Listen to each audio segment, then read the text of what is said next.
My name is Wren and I am 41 years old. Last Saturday, my mother walked me past a table of 18 adults, past the place cards with the gold foil edges she'd ordered from a stationer in the city, past the chair with my name on it that someone had already moved, and she stopped in front of a round table near the service door where 4 children were eating buttered rolls off paper napkins. She said, "There's no room at the adult one." She said it in her church voice, warm on the outside, flat underneath. I said nothing. I sat down. I set my purse on the floor beside the leg of the chair. I unfolded the paper napkin across my lap the way I do at every table I've ever eaten at, and I asked the 8-year-old across from me whether the rolls were any good. He said they were okay. He said the butter was cold. He was right. The butter was cold. That's a kitchen problem, and it's the kind of kitchen problem I could have fixed with one text message. There was one other adult at that table. A man in his 60s, gray at the temples, navy blazer, no tie, sitting with the stillness of someone who has spent a lot of his life waiting for other people to finish talking. He'd been placed there the way you place a spare fork. He watched my mother walk back to the head table. He watched her sit down between my sister and my sister's husband and pick up her wine like nothing had happened. Then he leaned over about 4 inches, kept his eyes on the room, and said very quietly, "You're the one who signs my checks, aren't you?" I looked at him for the first time. And I understood that the next 90 minutes of my mother's carefully catered afternoon were going to unfold in a direction she had not accounted for, because there were 2 things in that room she did not know. One of them was sitting in the chair beside me. The other one was in an envelope in my car. Welcome back to Calm Karma Stories, where ordinary people face impossible family moments and walk out with their dignity intact. If you've ever been the one who fixes it, funds it, books it, and then gets seated near the service door, this story is for you. Drop a comment and tell me where you're watching from, and be sure to subscribe. Because what my mother did that afternoon was the smallest thing she'd done to me in 20 years, and it was the only one she did in front of witnesses. But let me back up. I run acquisitions and asset management for a hospitality holding company. That's the polite version. The real version is that I buy buildings that are bleeding money and I stop the bleeding. Event venues, mostly. Restored mills, converted churches, a former bank with a vault we turned into a wine room. I read profit and loss statements the way other people read a text from a friend, fast, and I know immediately what mood it's in. I've been doing it for 14 years. I started as a night manager at a banquet hall in a town of 9,000 people, and I learned the business standing in a service corridor with a clipboard, counting chairs. I still count chairs. It's a habit I never lost. I walk into any room with tables in it, and within about 6 seconds, I know the seat count, the fire code capacity, and whether the staff-to-guest ratio is going to hold. The other thing about me, and my assistant makes fun of me for this, I drink black coffee out of a specific dented steel travel mug that I have owned since 2011. It has a scratch across the logo. It doesn't keep things hot anymore. I have been given 4 nicer ones as gifts. I use the dented one. I bring it to closings, to site walks, to board meetings where men in better suits than mine try to explain my own numbers back to me.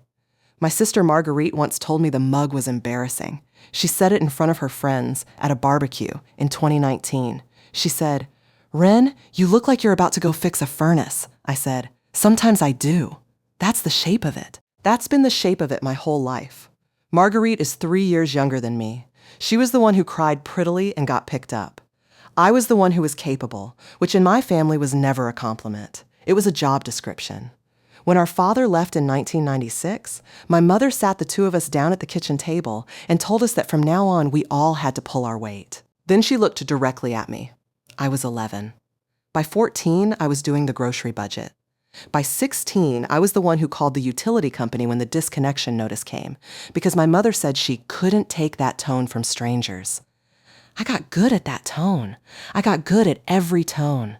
Bank tellers, landlords, the man from the county about the septic. And every single time I pushed back. Every time I said this isn't fair, or I have a test tomorrow, or why is Marguerite not doing any of this?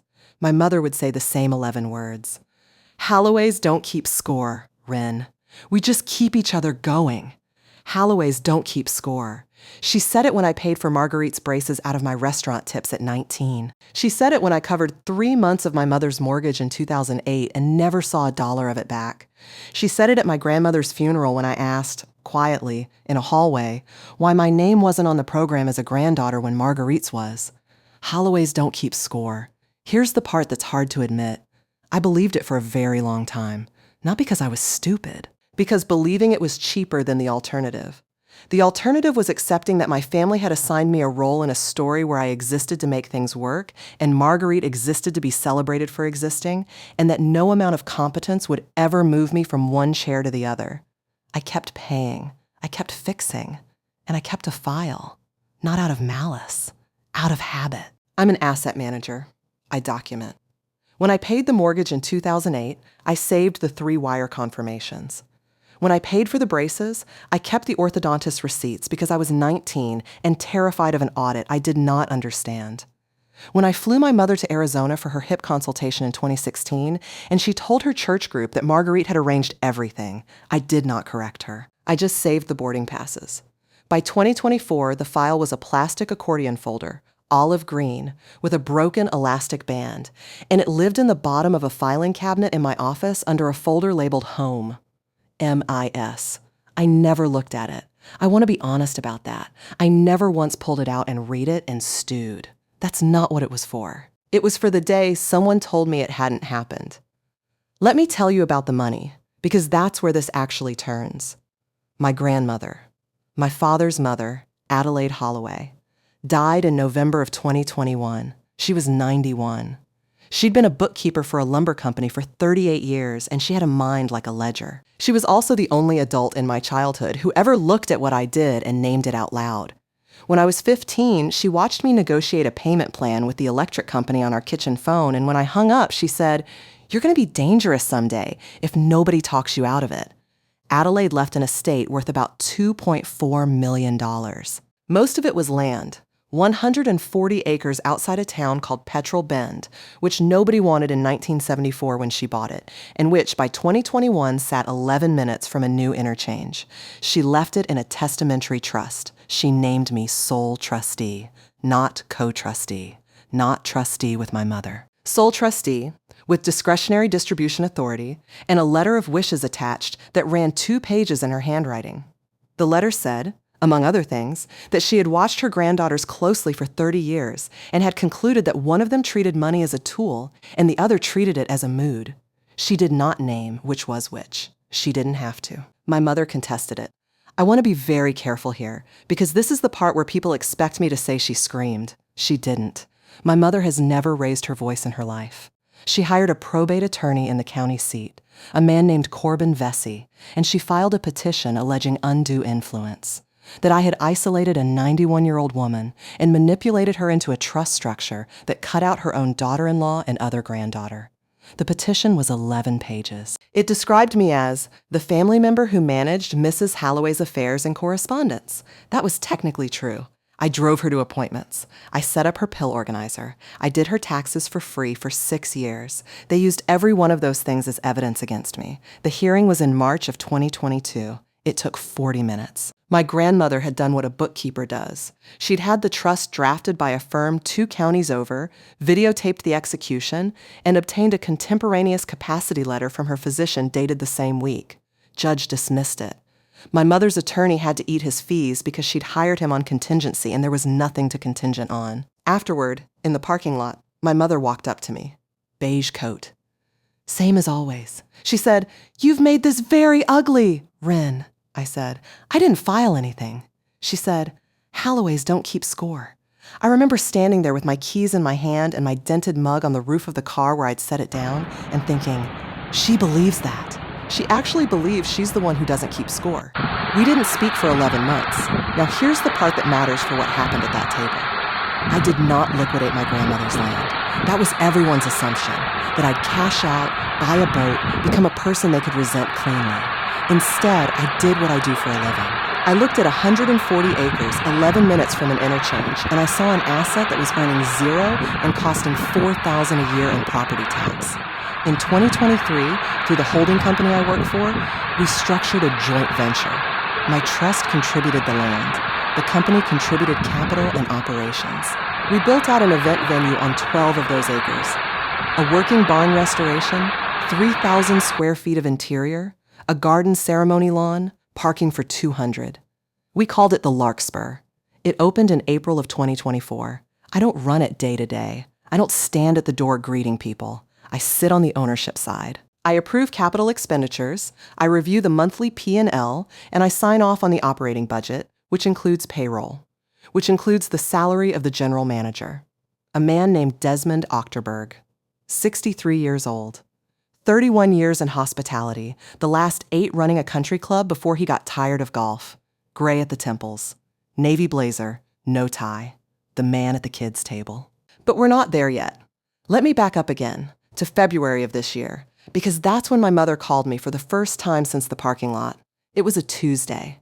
I was in my car outside a property in a town I don't need to name, drinking coffee out of the dented mug, and her name came up on my phone and I let it ring twice while I decided. I answered. She said, "Wren, it's your mother," as though I might have forgotten.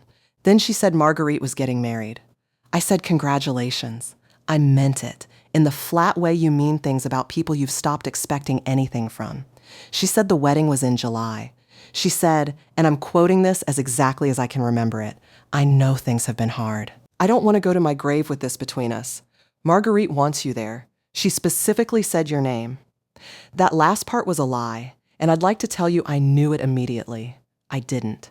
I sat in my car with cold coffee, and I felt something in my chest do a thing it had not done in 11 months, and I said I'd come. Then she said, "There is one thing. There's always one thing." She said the venue they wanted was expensive. She said Marguerite had her heart set on it. She said, and this is the sentence, "You know these places. You could probably get them to be reasonable." I asked which venue. She said, "It's called the Larkspur, out past Petrel Bend. I want you to sit with that for a second." My mother, who had spent 11 months not speaking to me because a court told her she had no claim to my grandmother's land, was calling to ask me to get her a discount on a wedding at a venue built on my grandmother's land. She didn't know. I'm almost certain she didn't know. Not then. The ownership sits behind an LLC. The Larkspur's website has photographs of a barn and a lawn and a wine list. It does not have my name on it. And here's what I did, and I've thought about this a lot since. I said, "Let me look into it." I did not tell her. I could have. One sentence. "Mom, I own it." And the entire next 5 months would not have happened. I didn't say it because, and this is the honest answer, I wanted to see what she'd do, not to trap her. I wasn't building anything yet. I just wanted, for once in my life, to watch my family operate without the benefit of knowing I was in the room. So I stayed quiet and I watched. 3 weeks later, I got the first data point. Desmond sends me a weekly operations summary. Occupancy, average contract value, staffing hours, any incidents. Boring by design. Buried in the March 14th summary was a line about a booking inquiry that had escalated to him personally because the client was, quote, requesting significant concessions based on a family relationship with ownership. I read that sentence 4 times. I wrote back, "Which relationship?" He wrote, "Client states her daughter is the niece of a principal. She's asked for the venue fee to be waived and the food and beverage minimum reduced by half. I've told her our policy doesn't allow it. She's asked to speak to someone above me. Marguerite is not my niece. Marguerite is my sister. My mother had either lied or been sloppy, and I genuinely don't know which is worse." I wrote back 3 sentences. I said, "Do not waive anything. Do not deviate from standard rate. Treat this exactly like any other booking and copy me on nothing unless she escalates again." He wrote back, "Understood." And then, because Desmond Ochterberg has been doing this for 31 years, he added, "For what it's worth, she's very good at this. She was. She really was." Over the next 4 weeks, my mother tried 6 separate approaches with the Larkspur's sales coordinator, a 26-year-old named Priya, who forwarded every single one of them up the chain because Desmond had told her to. My mother tried the sympathetic widow. She tried the well-connected church board member. She tried claiming a competing venue had offered her a better package, which was not true, and which Priya verified with 1 phone call because that's what I pay her to do. Then, on April 2nd, my mother booked the wedding at full rate. Full venue fee. Full food and beverage minimum. 211 guests. A Saturday in July, which is our highest demand slot of the year. The contract came to just over $61,000. She put down a deposit of $15,250. I looked at that number on a spreadsheet in my office at 9 o'clock at night, and I felt something cold go through me because I knew exactly one thing about my mother's finances. She does not have $15,000. She has never had $15,000. So where did it come from? Stay with me here, because this is the point where I stopped being a spectator. And if you're finding value in this, take 1 second to subscribe. The next part is where I found out what my family had actually been doing, and it had been going on for 2.5 years. Here's how I found it. I was not snooping. I want to be precise about that, because I know how this sounds. In late April, I received a piece of mail at my home address, a routine annual statement from the bank that holds one of the trust's operating accounts. The trust has 2 accounts. A primary, which holds distributions and reserves, and a small operating account that exists to pay the property taxes on the remaining 128 acres and to handle miscellaneous administrative costs, insurance, filing fees, maybe 11 transactions a year, total. I opened the statement while standing over the recycling bin, half paying attention, the way you do. There were 43 transactions, debit card transactions, a card I did not remember ever activating. And when I looked at the merchant names, a florist in the county seat, a bridal shop, a print shop, a caterer's deposit that had been reversed, a $2,000 charge to a company called Emberlight Photography, I understood what I was looking at before my brain finished the sentence. Someone was paying for a wedding out of my grandmother's trust. I sat down on the floor of my entryway. I'm not going to dress that up. 41 years old, in a wool coat, sitting on the floor next to a recycling bin. Then I got up and I went to work. Here's what I found over the next 9 days, and I'm going to number these because that's how I built the file, and that's how I ultimately put it in front of a lawyer. Document 1, the debit card. When my grandmother's estate was being administered, I had opened the operating account at a regional bank in Petrel Bend, in person, in December of 2021. The account required a mailing address. I used my mother's because at the time she still lived 4 miles from the property and I lived 2 hours away, and there were tax notices from the county that needed a local address. That was my error. I own it completely. It was lazy, and it was 2021, and I was administering an estate while my mother was suing me, and I made a lazy choice. A debit card was auto-issued to that account in January of 2022. It went to her address. It was activated on February 9th, 2022, by phone, using the last 4 of my grandmother's Social Security number, which appeared on the death certificate my mother had a copy of, and a mailing zip code that matched. Document 2. The first transaction was $11.40 at a pharmacy. That's what people do. They test it. They spend $11 to see if the sky falls. The sky did not fall because I never looked at that account. It had a reserve balance and it paid an automatic tax draft twice a year, and I had 0 reason to look at it. That is a failure of trusteeship, and I have said so out loud to a judge, and I'll say it here. Document 3. Between February 2022 and April 2026, that card was used 406 times for a total of $81,740.16. Not all at once, never a big withdrawal. 140 at a grocery store, 300 at a department store, 900 at a dentist, 1,200 to a travel agency in the spring of 2023, which I later matched to a cruise my mother and Marguerite took to Alaska and posted 81 photographs of. I had seen those photographs. I had scrolled past them. Document 4, the deposit. On April 2nd, 2026, $15,250 moved from the trust operating account to the Larkspur, LLC, which means my grandmother's estate paid a deposit to a venue that my grandmother's estate owns 40% of. Read that again if you need to. I had to. Document 5, and this is the one that changed everything, because up to this point, you could construct a story where my mother was confused, where she genuinely believed the money was hers, where a grieving woman in 2022 got a card in the mail with the family name on it and made a bad assumption that compounded. I wanted that story to be true. I want to say that clearly. I sat in my office and I built that story in my head, and I tried very hard to believe it. Document 5 was an email. Here's how I got it, and it's not dramatic. The Larkspur sales inbox is a shared mailbox. Every inquiry, every contract, every attachment lives there, and as an owner, I have administrative access to my own company's email system. I did not hack anything. I searched my own venue's own inbox for my own mother's name. On March 28, 2026, 5 days before the deposit, my mother sent Priya an email asking a very specific question. She asked whether the venue's contract required that the name on the payment instrument match the name of the contracting party. Priya, who is 26 and thorough and had no idea what she was standing in the middle of, replied that it did not, as long as the payment cleared. My mother replied, "Perfect. My late mother-in-law set aside funds for the girls. I'd rather not involve my other daughter. She can be difficult about her grandmother's estate.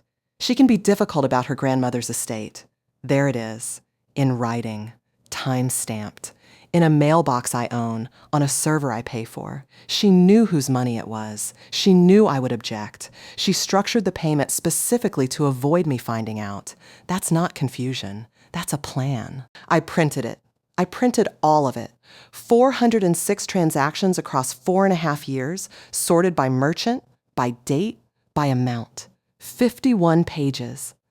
I put it in a binder, and the binder went next to the olive green accordion folder with the broken elastic, and for the first time in my life, those two things were the same file.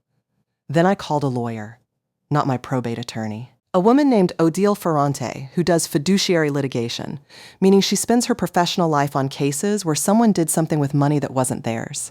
She has an office above a hardware store, and she charges $450 an hour, and she is worth every cent. We met on a Thursday in early May.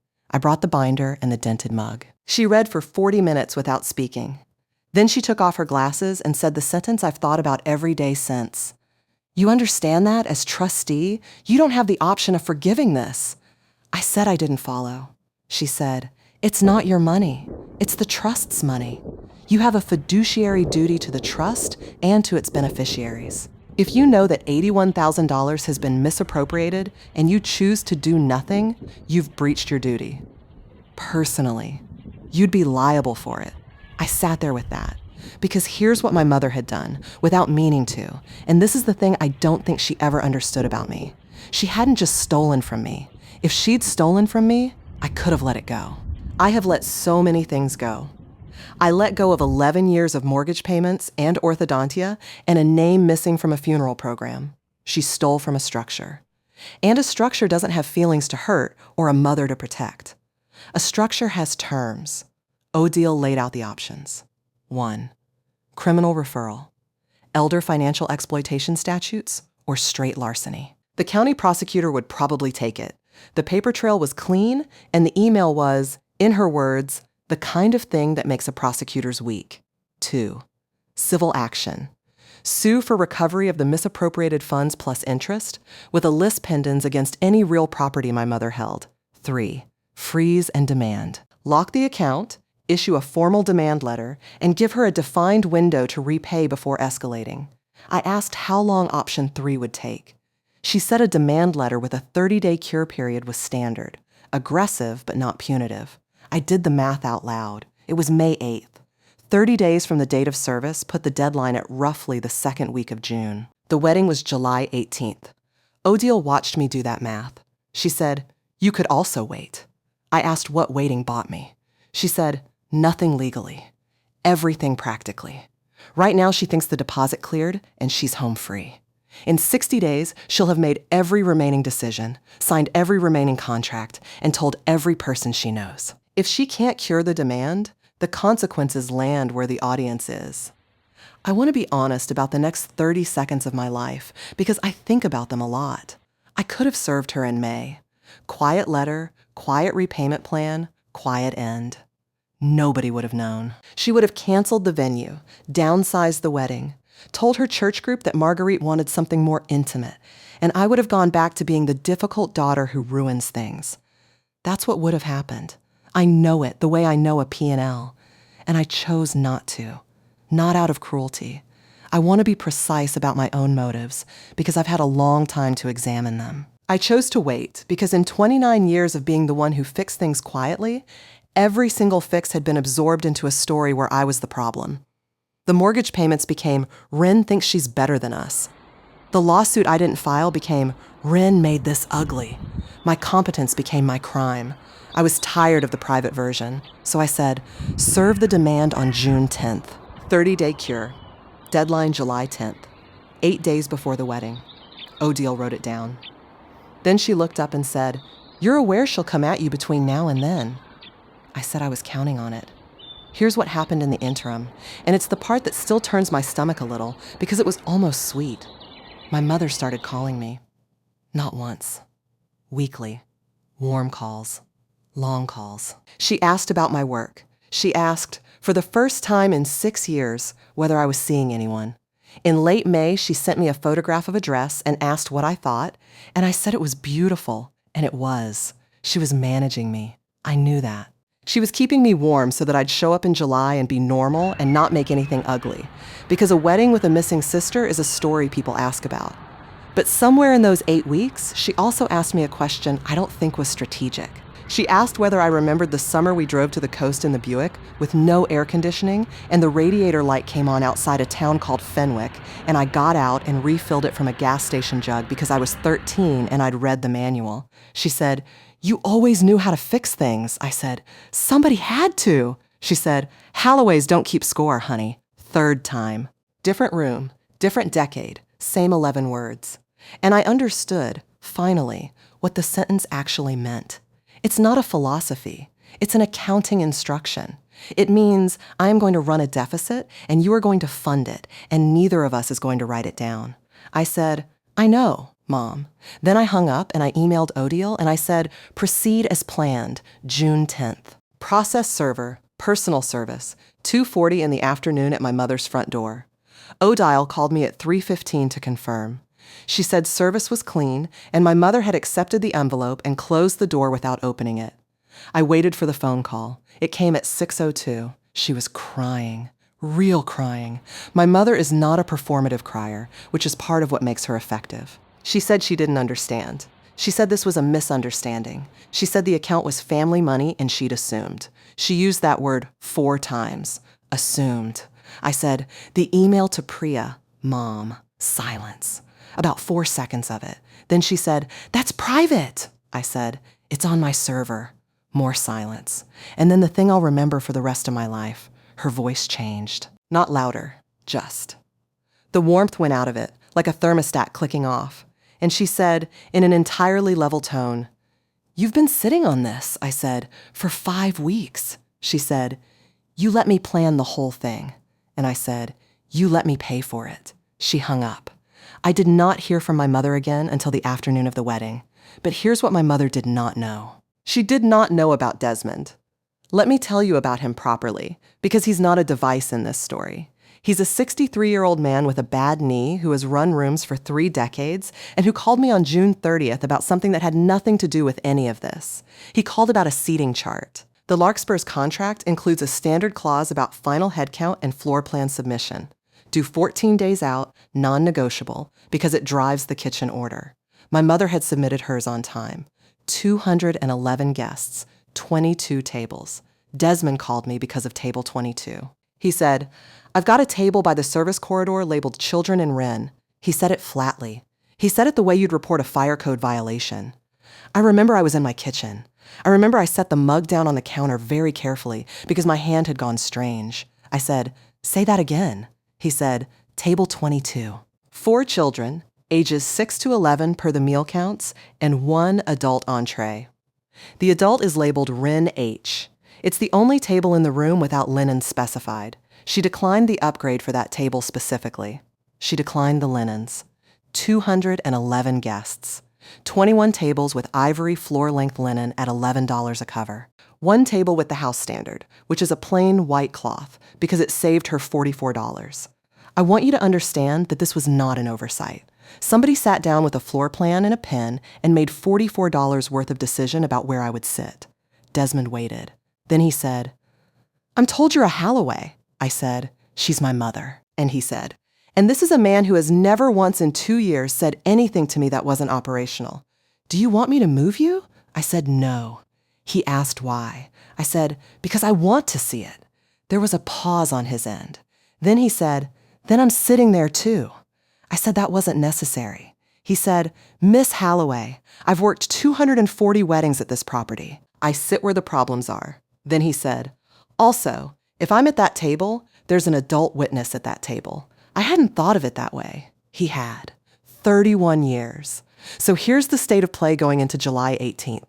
And I want to lay it out cleanly because everything after this is just consequences arriving on schedule. The demand letter was served June 10th. Cure deadline July 10th. $81,740.16 plus interest plus Odil's fees. July 10th came and went. No payment. No response. No counsel entered an appearance. On July 11th, Odile filed.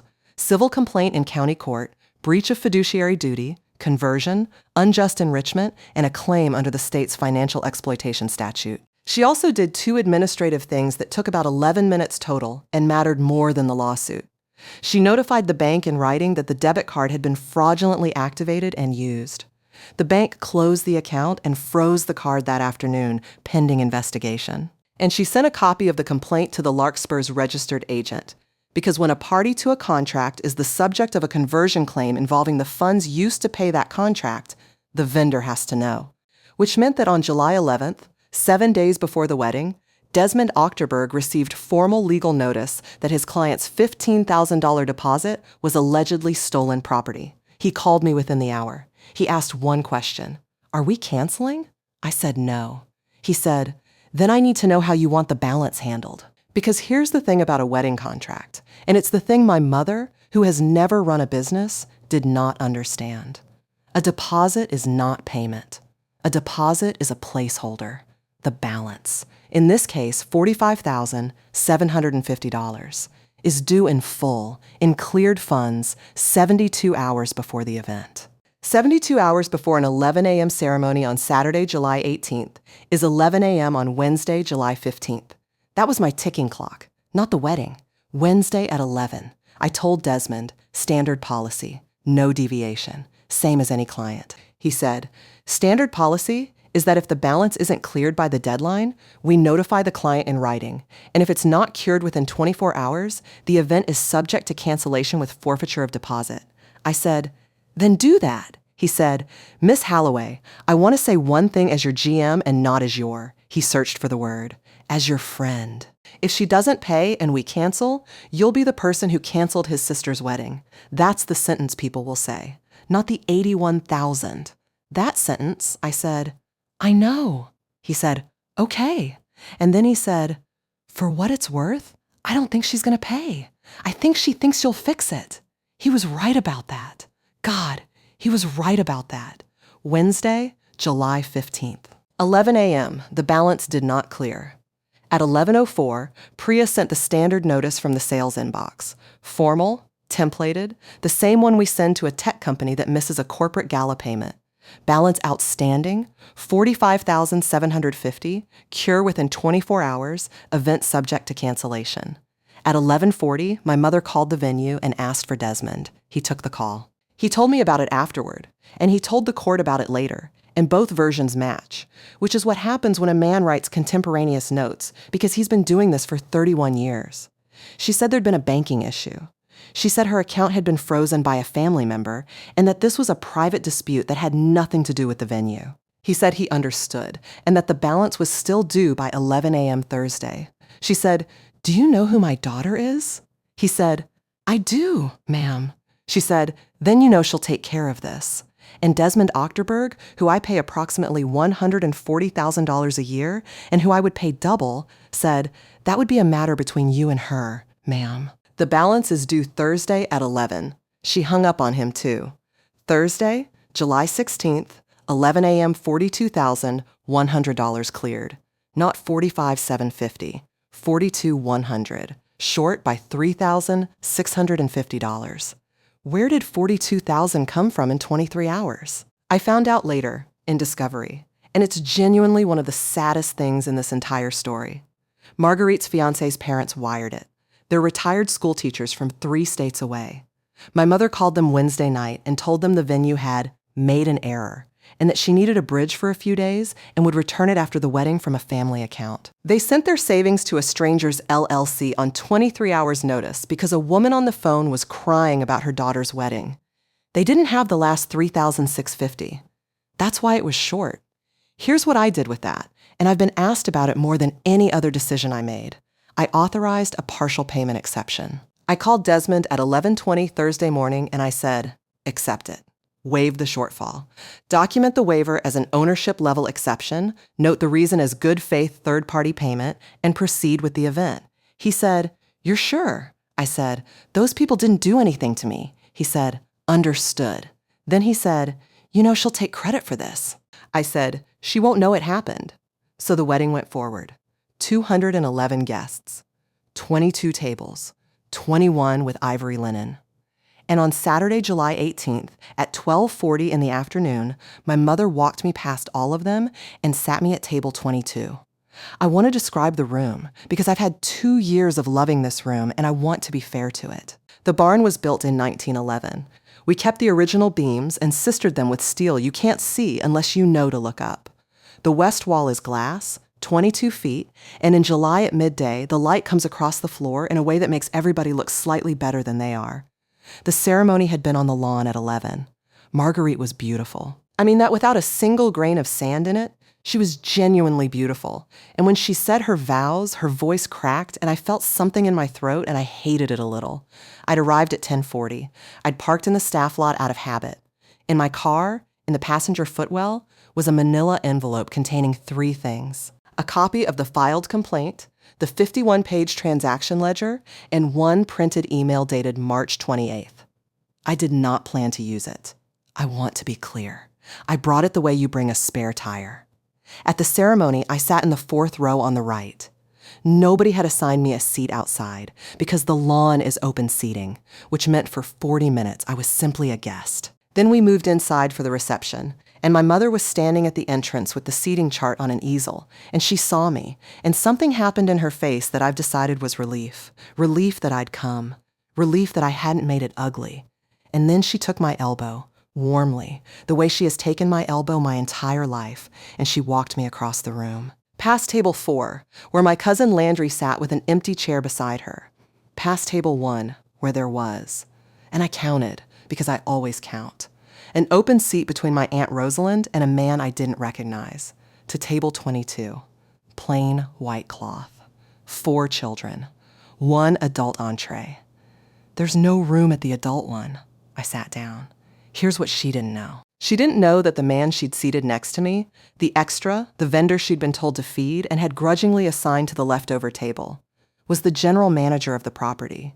She'd met him twice, both times briefly, both times over a contract, both times she'd been talking to Priya and treating Desmond as furniture. That's a thing that happens to men in blazers who stand at the back of rooms. People don't register them. And she certainly did not know that he was the person who, 2 weeks earlier, had asked me if I wanted to be moved and had chosen, on his own, to sit in the worst seat in his own building. "You're the one who signs my checks, aren't you?" I said, quietly. "I am," he said. "Desmond." He didn't offer his hand, because that would have drawn eyes. He just picked up his water. And then he said, "Your linens are missing on this table." I said, "I noticed." He said, "I can have it corrected in 90 seconds. I said, "Don't." He nodded once. He understood exactly why. If the table changed, the story changed. I wanted the table exactly as she'd built it. We ate. The salad was good. The chicken was slightly over, which I noted and which I mentioned to him later, and which he'd already noted, because he'd texted the kitchen about it from his lap at 1:15. The 8-year-old across from me was named Bram. He asked me if I was somebody's grandma. I said I was somebody's sister. He asked why I wasn't sitting with them. I said the tables were full.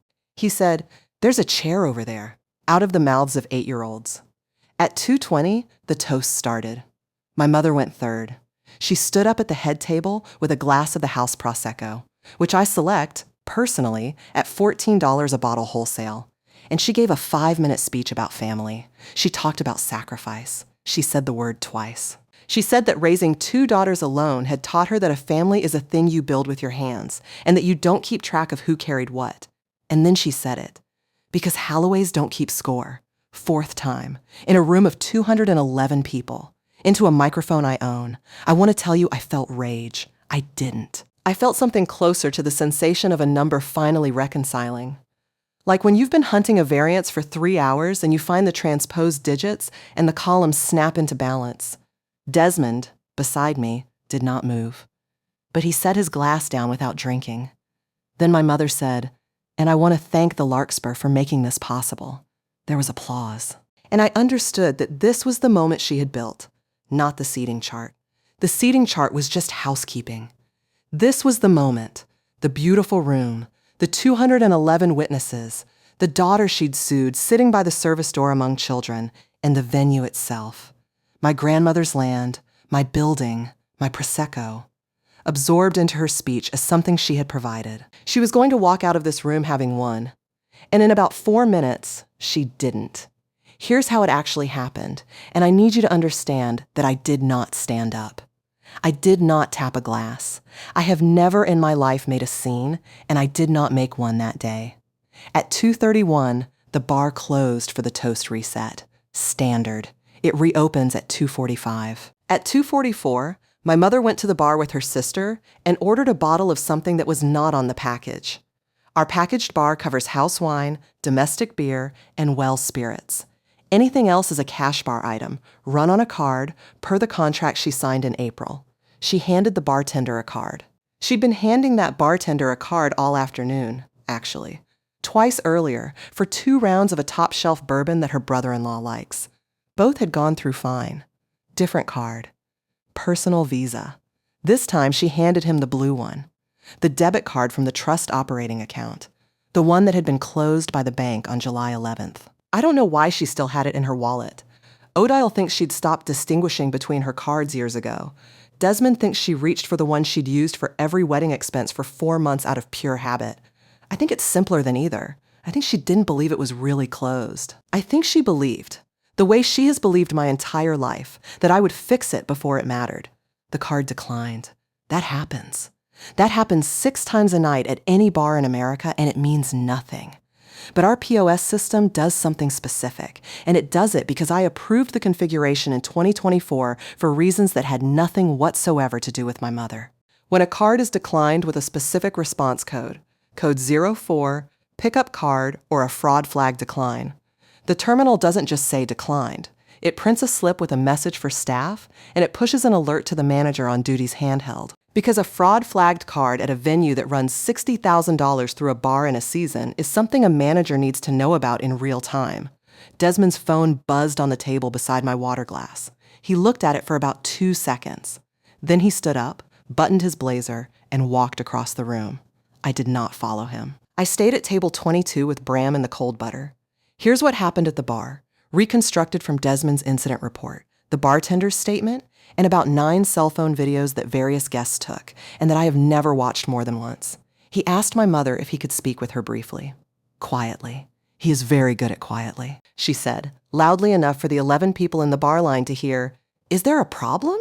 He said the card had been declined and that he needed to retain it per the issuing bank's instruction. She said, "That's ridiculous. Run it again." He said he couldn't. She said, "Do you know whose wedding this is?"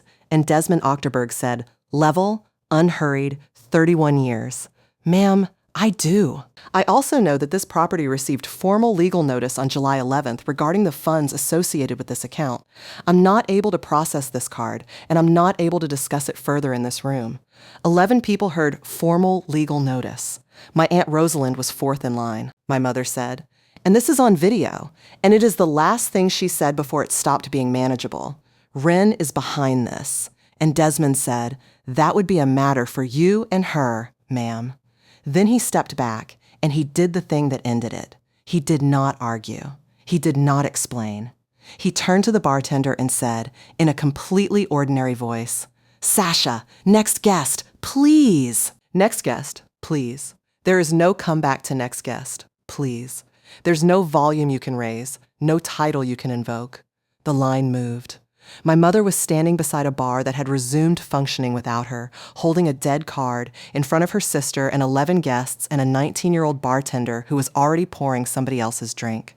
She looked across the room at me. I want to describe what I did, because people always ask. I raised my water glass about 2 inches off the table.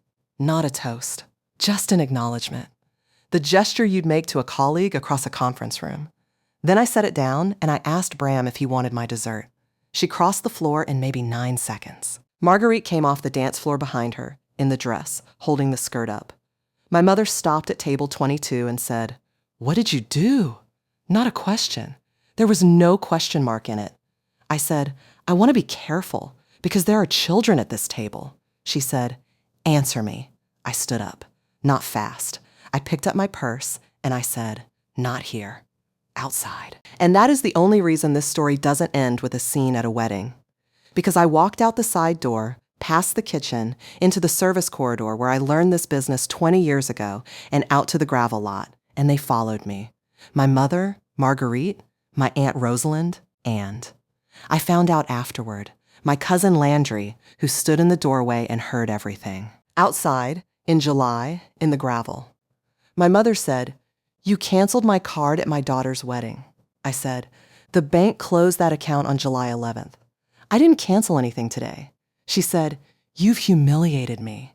And I said the only sentence I'd rehearsed. One sentence. I'd written it in a notebook in May, and I'd looked at it maybe 40 times. I said, "You spent $81,740 of your mother-in-law's estate, and I have 406 receipts." Marguerite said, "What is she talking about?" Nobody answered her. I said, "There's an envelope in my car. You can read it here, or your lawyer can read it Monday. Either way, you're going to read it." My mother said, "Halloways don't keep score." 5th time. And I said the thing that I did not rehearse, that came out of me level and quiet and surprised me more than it surprised her. "I've kept score since I was 11. You just never asked to see the book." Nobody said anything for a few seconds. Somewhere behind us, the band started again.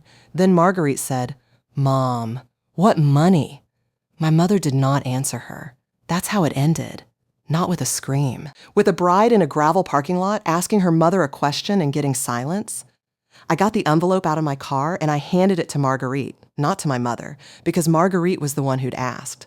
She opened it, standing up, in a wedding dress, at 3:10 in the afternoon, and the first page was the March 28th email. I'd rather not involve my other daughter. She can be difficult about her grandmother's estate. She read it twice. I watched her read it twice. Then she looked up at our mother and said, "You told me Grandma left it to all of us." And my mother said, "It should have been. Should have been." 4 years of transactions, 1 lawsuit, a stolen debit card, $42,000 from a pair of retired school teachers, and the entire defense was should have been. I drove home at 3:40. I stopped at a gas station outside Petrol Bend and refilled the dented mug with terrible coffee, and I sat in the lot for 11 minutes before I could drive again. Here's what happened next, over about 7 months, compressed. The Monday after the wedding, my mother retained counsel. A general practitioner in the county seat, not Corbin Vesey, who declined the case, which told me something. Her attorney's first move was to file an answer denying everything and asserting that the funds were family assets held in constructive trust for all descendants, which is not a thing. Odile deposed my mother on September 22nd. It ran 4 hours. I read the transcript in one sitting. Under oath, she admitted activating the card. She said she thought it was the household card. When Odile walked her through the Alaska cruise, she said Adelaide would have wanted them to have a nice trip. When Odile asked whether she'd told me about any of the 406 transactions, she said, "Wren doesn't like to be bothered with things." When Odile put the March 28th email in front of her and asked her to read the last sentence out loud, she read it, and then she said, "I was protecting my daughter's wedding." Odile asked, "Which daughter?" The transcript says. They settled on November 4th. Consent judgment. $78,000, payable through a lien on my mother's house, which is worth about $210,000 and which she has lived in since 1993. She retains occupancy. The lien satisfies on sale or transfer, which means she keeps her home and the trust gets made whole eventually. And that was my instruction to Odile from the beginning. I am not putting a 68-year-old woman on the street. That was never on the table. Not once. The prosecutor's office reviewed the file in December and declined to file criminal charges, citing the civil resolution and the familial relationship. Odile was annoyed. I was relieved. I want to be honest about that too. The $3,650 I waived in July. I never mentioned it to anyone, but it appeared in discovery, because everything appears in discovery, in the form of the Larkspur's ownership exception log. Marguerite's father-in-law found it in the production documents in October. He called me. A retired earth science teacher, 69 years old, and he asked me one question. "Did you cover the difference so they wouldn't have to?" I said the venue waived it. He said, "You are the venue." I didn't answer. He said, "Okay," and then he said thank you, and then he cried a little on the phone, which I was not prepared for at all. They got their $42,000 back, by the way. It came out of the consent judgment first, before the trust took a cent. That was in the settlement terms, and Odile fought about it for 9 days because it wasn't legally required. I told her I didn't care what was required. My Aunt Rosalind, who was fourth in line at the bar, sent me a letter in January. Handwritten. 2 pages. The core of it was, I heard him say formal legal notice, and I've been thinking about it since July. I want you to know I believed her about the trust in 2022. I want you to know I was wrong, and I said so at Thanksgiving. She said something else that I've kept. She said, "Your grandmother told me in 2019 that you were the only one who ever came without needing something." I didn't understand what she meant. Desmond got a raise in October. He asked me not to make it about July. I told him it wasn't. I told him it was about a manager who runs a clean incident report, holds a payment deadline against an owner's family, and handles a fraud decline in front of 11 guests without raising his voice. He said, "That's the job." I said, "It's not, actually. That's why it's a raise." He still sits at the hardest table at every event. I've stopped telling him not to. Marguerite and I had lunch in February. She asked to meet. I picked the place. A diner, neutral ground, bad coffee, which I like.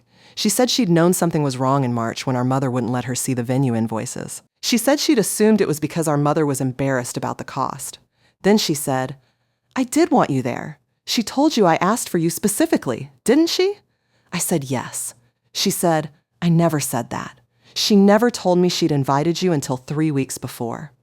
I sat with that for a while. Here's what I told her, and it's the closest thing to reconciliation in this entire story. I said I wasn't angry at her.